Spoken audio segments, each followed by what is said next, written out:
Welcome to IELTS time.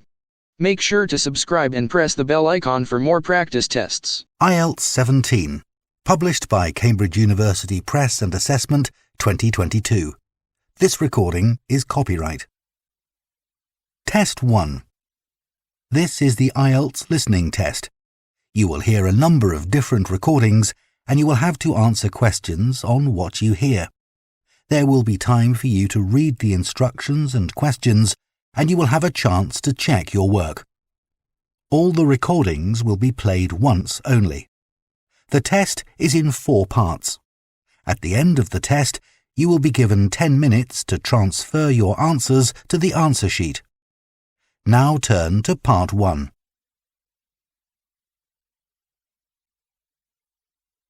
Part 1. You will hear a woman called Jan phoning a man about their local conservation group. First, you have some time to look at questions 1 to 5.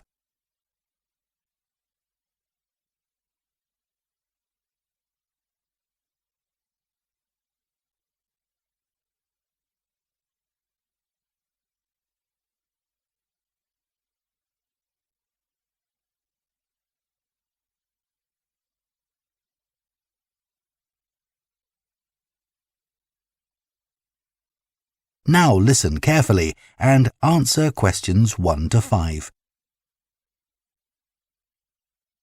Hello? Oh, hello. My name's Jan. Are you the right person to talk to about the Buckworth Conservation Group? Yes, I'm Peter. I'm the secretary. Good. I've just moved to this area and I'm interested in getting involved. I was in a similar group where I used to live. Could you tell me something about your activities, please? Of course. Well, we have a mixture of regular activities and special events. One of the regular ones is trying to keep the beach free of litter. A few of us spend a couple of hours a month on it, and it's awful how much there is to clear. I wish people would be more responsible and take it home with them. I totally agree. I'd be happy to help with that. Is it okay to take dogs? I'm afraid not, as they're banned from the beach itself. You can take them along the cliffs, though, and children are welcome. Right. We also manage a nature reserve, and there's a lot to do there all year round. For example, because it's a popular place to visit, we spend a lot of time looking after the paths and making sure they're in good condition for walking. I could certainly help with that. Good. And we have a program of creating new habitats there. We've just finished making and installing nesting boxes for birds to use, and next we're going to work on encouraging insects. They're important for the biodiversity of the reserve. They certainly are. Oh, and we're also running a project to identify the different species of butterflies that visit the reserve. You might be interested in taking part in that. Sure. I was involved in something similar where I used to live, counting all the species of moths. I'd enjoy that. Another job we're doing at the reserve is replacing the wall on the southern side, between the parking area and our woodshed. It was badly damaged in a storm last month. Okay. Before you hear the rest of the conversation, you have some time to look at questions 6 to 10.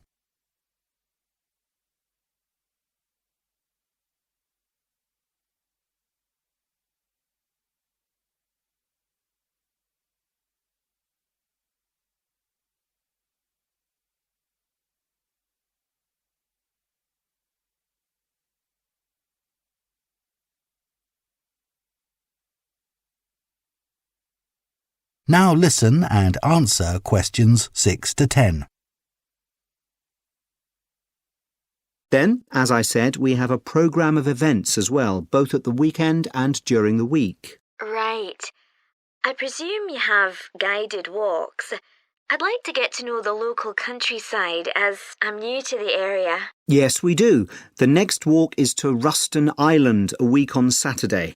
We'll be meeting in the car park at Dunsmore Beach at low tide. That's when the sands are dry enough for us to walk to the island without getting wet. Sounds good. The island's a great place to explore. It's quite small and it's got a range of habitats. It's also an ideal location for seeing seals just off the coast or even on the beach. Okay. And is there anything we should bring? Like a picnic, for instance? Yes, do bring one, as it's a full-day walk. And of course, it'll be wet walking across and back, so make sure your boots are waterproof. I must buy a new pair. There's a hole in one of my current ones. Well, I'd definitely like to come on the walk. Great. Then later this month, we're having a one-day woodwork session in Hopton Wood. I've never tried that before. Is it okay for beginners to take part? Definitely. There'll be a couple of experts leading the session, and we keep the number of participants down, so you'll get as much help as you need. Excellent. I'd love to be able to make chairs. That's probably too ambitious for one day. You'll be starting with wooden spoons, and of course learning how to use the tools. And anything you make is yours to take home with you. That sounds like fun. When is it? It's on the 17th from 10 a.m. until 3. There's a charge of £35, including lunch, or £40 if you want to camp in the wood. I should think I'll come home the same day. Well, I'd certainly like to join the group. It sounds like you've got... That is the end of Part 1. You now have half a minute to check your answers to Part 1.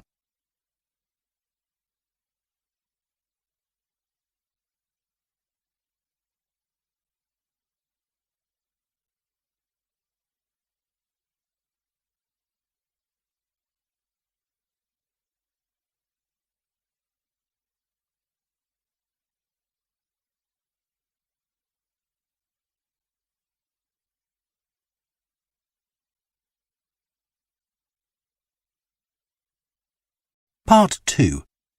You will hear a tour guide, Lou Miller, speaking to a group of people about a boat trip they are going to take around the Australian island of Tasmania. First, you have some time to look at questions 11 to 14.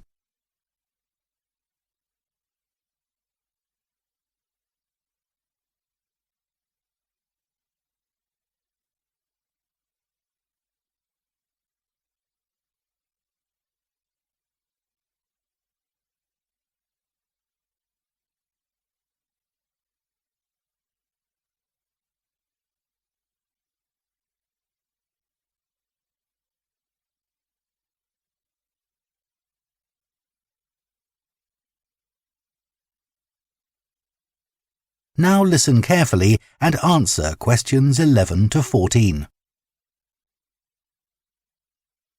So, hello everyone. My name's Lou Miller and I'm going to be your tour guide today as we take this fantastic boat trip around the Tasmanian coast. Before we set off, I just want to tell you a few things about our journey. Our boats aren't huge, as you can see. We already have 3 staff members on board. And on top of that, we can transport a further 15 people, that's you, around the coastline. But please note, if there are more than 9 people on either side of the boat, we'll move some of you over. Otherwise, all 18 of us will end up in the sea. We've recently upgraded all our boats. They used to be jet black, but our new ones now have these comfortable dark red seats and a light green exterior in order to stand out from others and help promote our company. This gives our boats a rather unique appearance, don't you think? We offer you a free lunchbox during the trip, and we have 3 types. Lunchbox 1 contains ham and tomato sandwiches. Lunchbox 2 contains a cheddar cheese roll. And Lunchbox 3 is salad-based and also contains eggs and tuna. All 3 lunchboxes also have a packet of crisps and chocolate bar inside. Please let staff know which lunchbox you prefer. I'm sure I don't have to ask you not to throw anything into the sea. We don't have any bins to put litter in, but Jess, myself or Ray, our other guide, will collect it from you after lunch and put it all in a large plastic sack. Before you hear the rest of the talk, you have some time to look at questions 15 to 20.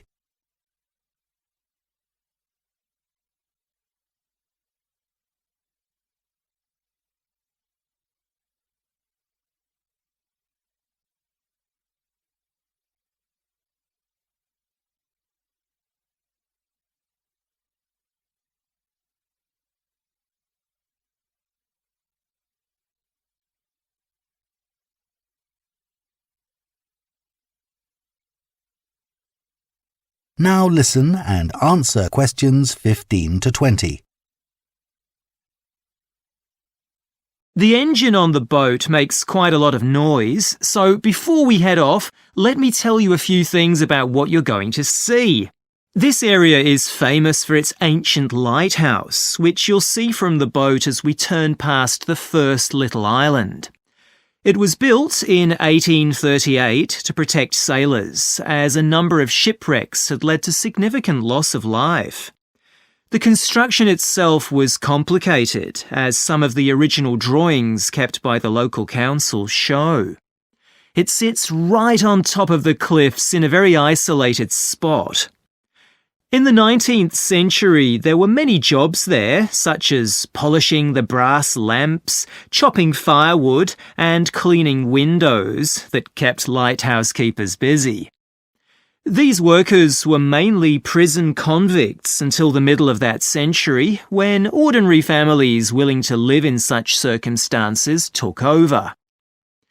Some of you have asked me what creatures we can expect to see. I know everyone loves the penguins, but they're very shy and unfortunately tend to hide from passing boats. But you might see birds in the distance, such as sea eagles, flying around the cliff edges where they nest. When we get to the rocky area inhabited by fur seals, we'll stop and watch them swimming around the coast. They're inquisitive creatures, so don't be surprised if one pops up right in front of you. Their predators, orca whales, hunt along the coastline too, but spotting one of these is rare. Dolphins, on the other hand, can sometimes approach on their own or in groups as they ride the waves beside us. Lastly, I want to mention the caves. Tasmania is famous for its caves, and the ones we'll pass by are so amazing that people are lost for words when they see them. They can only be approached by sea, but if you feel that you want to see more than we're able to show you, then you can take a kayak into the area on another day, and one of our staff will give you more information on that.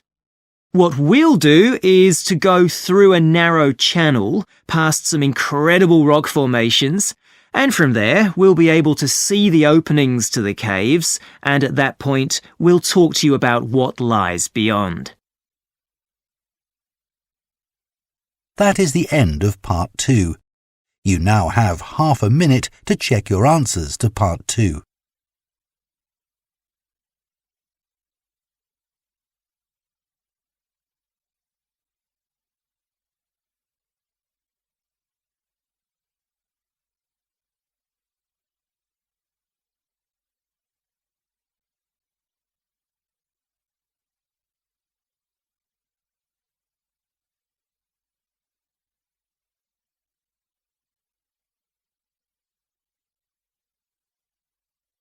Part 3.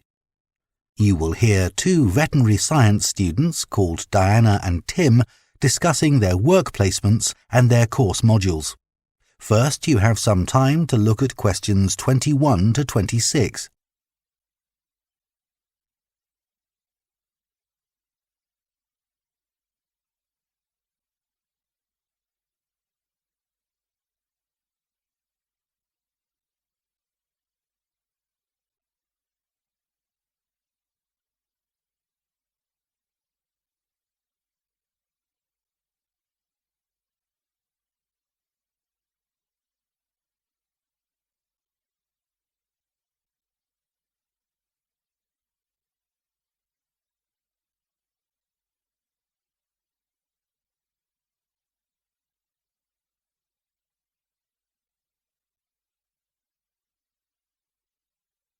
Now listen carefully and answer questions 21 to 26.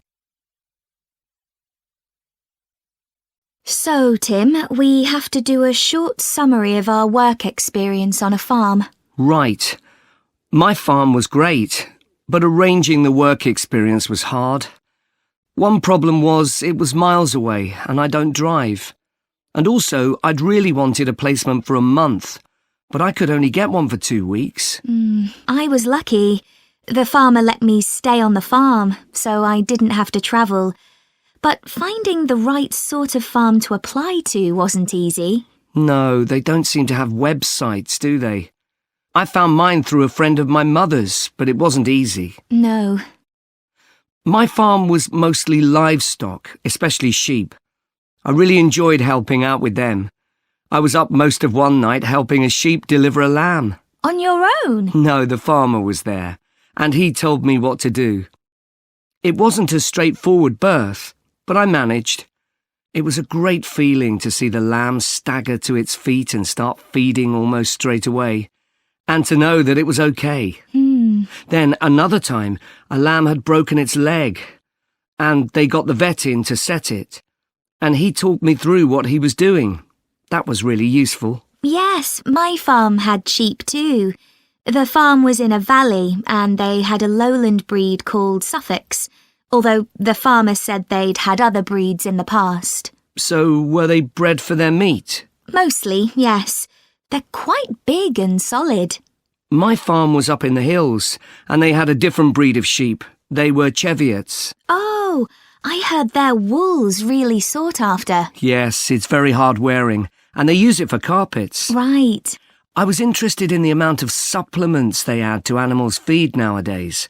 Like, even the chickens got extra vitamins and electrolytes in their feed. Yes, I found that too. And they're not cheap. But my farmer said some are overpriced for what they are, and he didn't give them as a matter of routine, just at times when the chickens seemed to particularly require them. Yes, mine said the same. He said certain breeds of chickens might need more supplements than the others, but the cheap and expensive ones are all basically the same. So, did your farm have any other livestock, Diana? Yes, dairy cows. I made a really embarrassing mistake when I was working in the milk shed. Some cows had been treated with antibiotics, so their milk wasn't suitable for human consumption, and it had to be put in a separate container. But I got mixed up, and I poured some milk from the wrong cow in with the milk for humans, so the whole lot had to be thrown away. The farmer wasn't too happy with me. I asked my farmer how much he depended on the vet to deal with health problems. I'd read reports that the livestock's health is being affected as farmers are under pressure to increase production. Well, he didn't agree with that, but he said that actually some of the stuff the vets do, like minor operations, he'd be quite capable of doing himself. Yeah, my farmer said the same, but he reckons vet skills are still needed. Before you hear the rest of the conversation, you have some time to look at questions 27 to 30.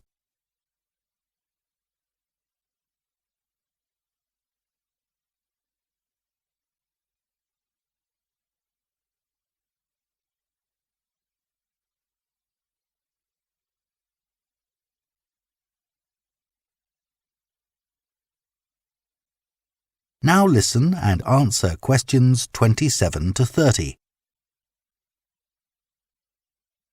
Now we've got to give a bit of feedback about last term's modules. Just short comments, apparently. Shall we do that now? OK, so medical terminology. Well, my heart sank when I saw that, especially right at the beginning of the course, and I did struggle with it. I thought it'd be hard, but actually I found it all quite straightforward. What did you think about diet and nutrition? OK, I suppose. Do you remember what they told us about pet food and the fact that there's such limited checking into whether or not it's contaminated? I mean, in comparison with the checks on food for humans, I thought that was terrible. I think the module that really impressed me was the animal disease one, when we looked at domesticated animals in different parts of the world, like camels and water buffalo and alpaca. The economies of so many countries depend on these, but scientists don't know much about the diseases that affect them. Yes. I thought they'd know a lot about ways of controlling and eradicating those diseases, but that's not the case at all. I loved the wildlife medication unit. Things like helping birds that have been caught in oil spills. That's something I hadn't thought about before. Yeah, I thought I might write my dissertation on something connected with that. Right. So, actually, I was thinking something along the same lines. That is the end of Part 3. You now have half a minute to check your answers to Part 3.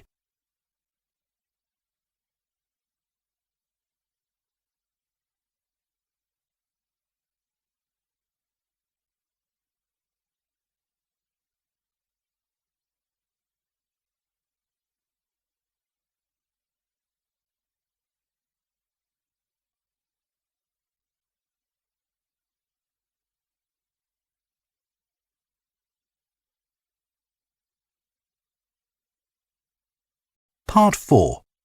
You will hear an anthropology student giving a presentation on spiral path designs known as labyrinths. First, you have some time to look at questions 31 to 40.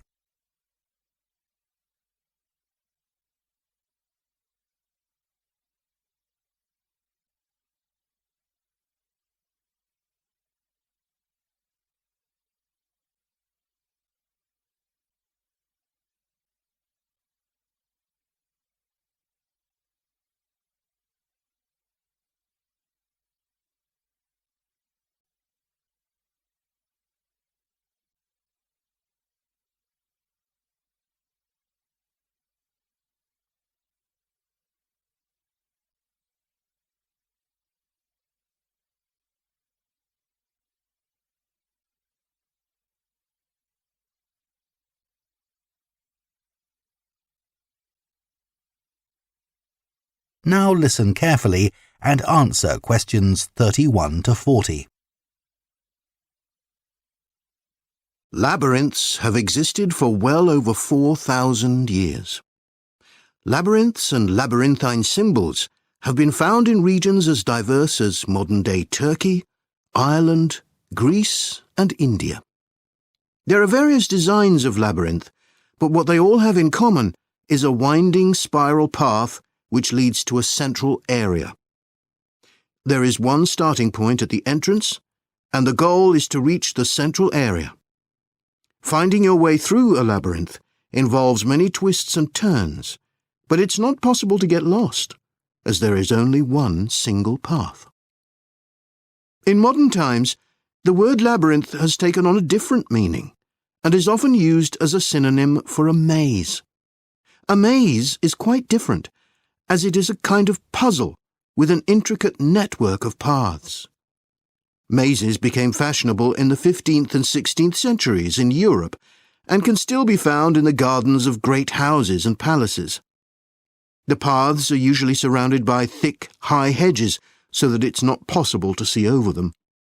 Entering a maze usually involves getting lost a few times before using logic to work out the pattern and find your way to the centre and then out again. There are lots of dead ends and paths which lead you back to where you started. The word maze is believed to come from a Scandinavian word for a state of confusion. This is where the word amazing comes from. Labyrinths, on the other hand, have a very different function. Although people now often refer to things they find complicated as labyrinths, this is not how they were seen in the past.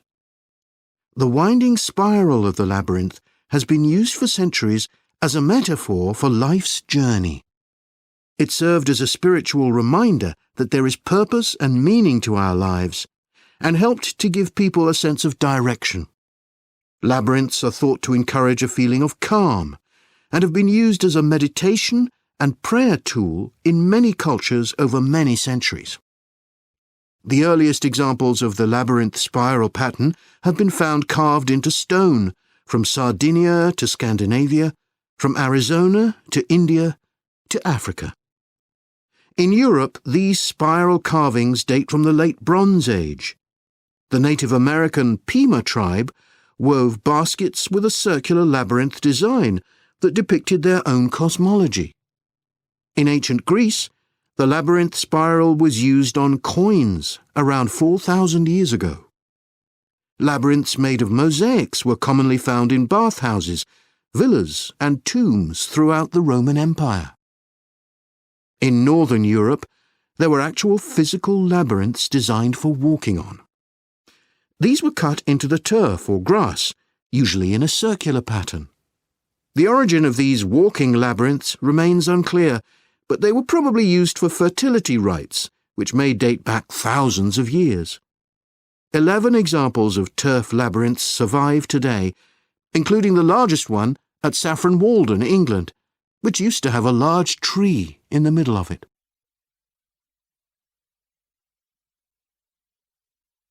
More recently, labyrinths have experienced something of a revival. Some believe that walking a labyrinth promotes healing and mindfulness, and there are those who believe in its emotional and physical benefits, which include slower breathing and a restored sense of balance and perspective. This idea has become so popular that labyrinths have been laid into the floors of spas, wellness centres, and even prisons in recent years. A pamphlet at Colorado Children's Hospital informs patients that walking a labyrinth can often calm people in the midst of a crisis. And apparently, it's not only patients who benefit. Many visitors find walking a labyrinth less stressful than sitting in a corridor or waiting room. Some doctors even walk the labyrinth during their breaks. In some hospitals, patients who can't walk can have a paper finger labyrinth brought to their bed.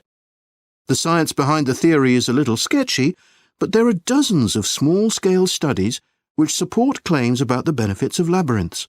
For example, one study found that walking a labyrinth provided short-term calming, relaxation and relief from anxiety for Alzheimer's patients. So what is it about labyrinths that makes their appeal so universal?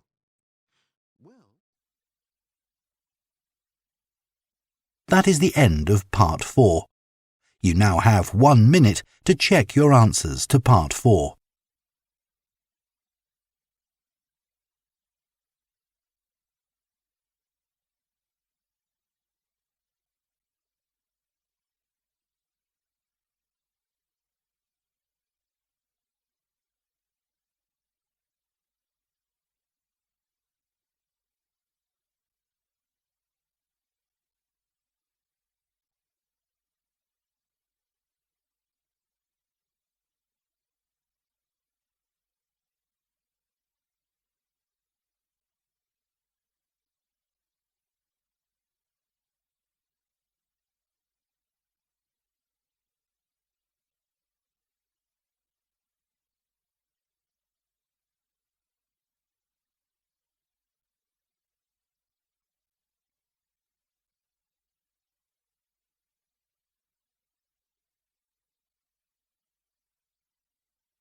That is the end of the listening test. In the IELTS test, you would now have 10 minutes to transfer your answers to the answer sheet.